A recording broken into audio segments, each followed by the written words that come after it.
Sino ba una? Eto, naku, sa pool si Sara Duterte dito kay Pangulong Bongbong Marcos, ha?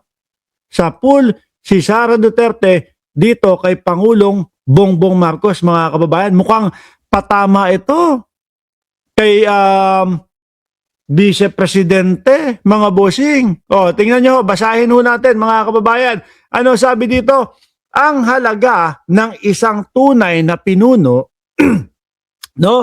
Ang halaga daw po ng isang tunay na pinuno, mga kababayan, ay nasusukat sa tamang asal, no? At magandang halimbawa sa pool na sa pool, mga kababayan, yung Vice Presidente natin at yung mga DDS. Bakit to, mga boss chief sir? Tingnan mo nga yung mga ugali niya, mga hinayupak na yan, pagkasasamaho ng mga ugali ng mga bakulkol na mga yan. Di ba? Doon pa lang ho sa mga paninira po ni kay Pangulong Bongbong Marcos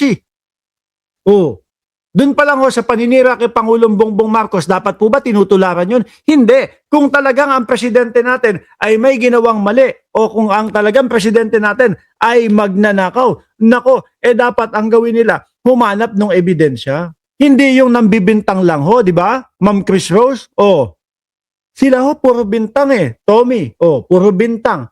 Yung mga DDS, panay gawa ng mga, alam niyo yun, ebidensya nila, na wala namang katotohanan. Sara Duterte. Di ba?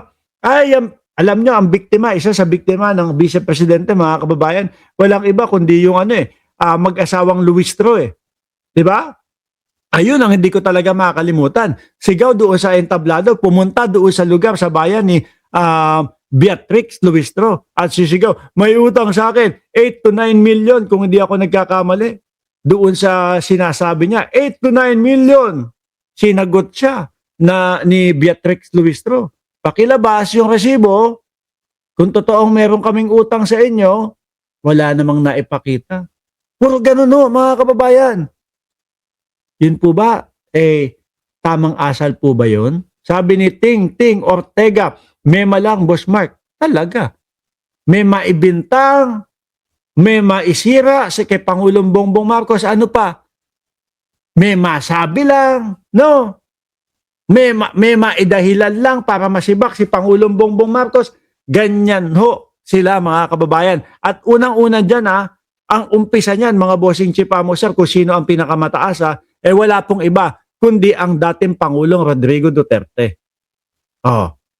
Doon pa lang yung kasinungalingan na ipinapakalat na paninira Di ba, Ma'am Aba? Sabi meron daw tayong bangag na Pangulo. Hindi naman napatunayan. Lahat yan, mga bossing.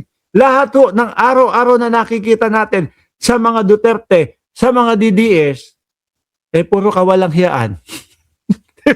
Di ba? Sabi nga ni Patricia, Laurel Vlog, asal hayop. Yang si Inday Sara Duterte. Di ba? Tama ang Pangulo dito. Ang halaga ng isang tunay na pinuno ay nasusukat sa tamang asal at magandang halimbawa na kanyang ipinapakita, hindi sa taas ng kanyang ranggo. Sala, gamit na gamit nila yung kanilang mga posisyon Nako po. Sabi ko sa inyo, kung yung mga sinasabi nga lang ng Vice Presidente, tsaka sinasabi ng mga DDS yung mga pagbabanta nila. Nako, lagot kayo kapag ka nakabalik si Sara Duterte. Saan kayo magtatago pagka nakabalik na si Sara Duterte? Etc. Puro ho ganun, pagbabanta, etc. Kung ano-ano pa.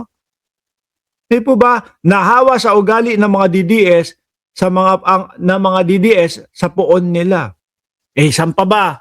Di ba? Saan pa ba magmamana nga naman? Sino ba ang hahalintudanan yan? Kagaya na lang, no? Publiko, nagsasalita sa pampubliko, naririnig ng lahat ng Pilipino. Naririnig, milyong-milyong Pilipino ang nakakarinig kay Vice Presidente o doon sa dating Pangulo. Ay, mura. Puro piyay ang maririnig natin. Puro patayan ang maririnig natin. Tama po ba yun? May mga batang mga nakakarinig, imbis na, uy, naku, sandali lang. Uy, abangan mo si Pangulo o si Vice Presidente, abangan mo. Maganda ang sasabihin niyan sa lahat ng Pilipino. Hindi. Uy, takpan mo yung tenga mo.